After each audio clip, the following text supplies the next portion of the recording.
თავი მე-14. ვიხილე, აჰა კრავი დგას სიონის მთაზე და მასთან 124,000 რომელთაც შუბლებზე აწერიათ მისი სახელი და მისი მამის სახელი. გავიგონე ხმა ზეციდან როგორც მრავალი წყლის ხმა და როგორც ძლიერი ქუხილის ხმა და ხმა რომელიც გავიგონე გავდა მექნარეთა ხმას ქნარზე რომ უკრავენ. ისინი გალობდნენ ახალ საგალობელს ტახტის წინაშე და 4 ცხოველისა და უხუცესთა წინაშე. და არავის შეეძლო ამ საგალობლის შესწავლა, გარდა მიწისაგან გამოსყიდული 144,000-ის. ეს ისინი არიან, რომლებიც არ წაბილწულან დიაცებთან, ვინაიდან ქალწულები არიან. ეს ისინი არიან, რომლებიც მიყვებიან კრავს, სადაც უნდა მიდიოდეს. ისინი არიან ადამიანთაგან გამოსყიდულნი, როგორც პირველ ნაყოფი ღვთისა და კრავისათვის. სიცრუე არ იპოვებოდა მათ ბაგეში. ისინი უბიწონი არიან ღვთის ტახტის წინაშე. ვიხილე სხვა ანგელოზი, რომელიც ზეცის შუა დაფრინავდა. მას ჰქონდა მარადიული სახარება დედამიწის მკვიდრთათვის, ყოველი ერის და ტომის, ენისა და ხალხისათვის სახარებლად. ამბობდა დიდი ხმით. გეშინოდეთ ღვთისა და დიდება მიაგეთ მას, ვინაიდან დადგა მისი სამსჯავროს ჟამი. თაყვანი ეცით ცისა და მიწის, ზღვისა და წყალთა წყაროების შემქმნელს. სხვა ანგელოზი მოჰყვა და თქვა: დაეცა დიდი ბაბილონი, რომელმაც თავისი მძვინვარე მეძაობის ღვინო ასვა ყველა ხალხს.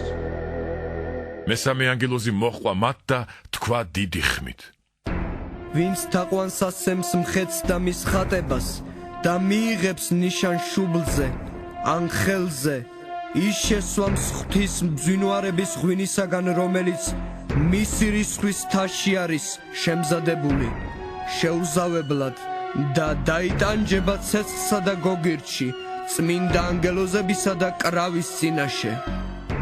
მათი წამების კვამლი იდინებს უკუნითი უკუნისამდე და არ ექნებათ მოსვენება არც დღისით და არც ღამით ხეცისა და მისი ხატების თაყვანის მცემლებს და მათ, ვინც იღებს მისი სახელის ნიშანს.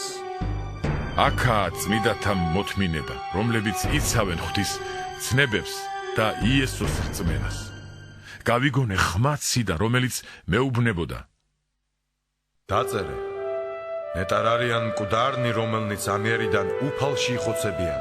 დიახ, ამბობს სული, რათა განისვენონ თავიანთ შრომათაგან, მათი საქმეები თან წახვება მათ. ვიხილე, აჰა თეთრი ღრუბელი და ღრუბელზე კაცის ძის მსგავსი, მის თავზე ოქროს გვირგვინია და მის ხელში ბასრი ნამგალი. სხვა ანგელოზი გამოვიდა ტაძრიდან და დიდი ხმით შეძახა ღრუბელზე მჯდომს. გაგზავნე შენი ნამგალი და მომკე, ვინაიდან დადგა მკის ჟამი, რადგან მოიწია სამკალი მიწაზე. ღრუბელზე მჯდომმა გადმოაგდო თავისი ნამგალი მიწაზე და მოიმკა მიწა. სხვა ანგელოზი გამოვიდა ტაძრიდან, რომელიც ცაშია და მასაც ჰქონდა ბასრი ნამგალი. სამსხვერპლოდან გამოვიდა სხვა ანგელოზი, რომელსაც ხელმწიფება ჰქონდა ცეცხლზე და დიდი ხმით შეძახა მას, ვისაც ბასრი ნამგალი ჰქონდა.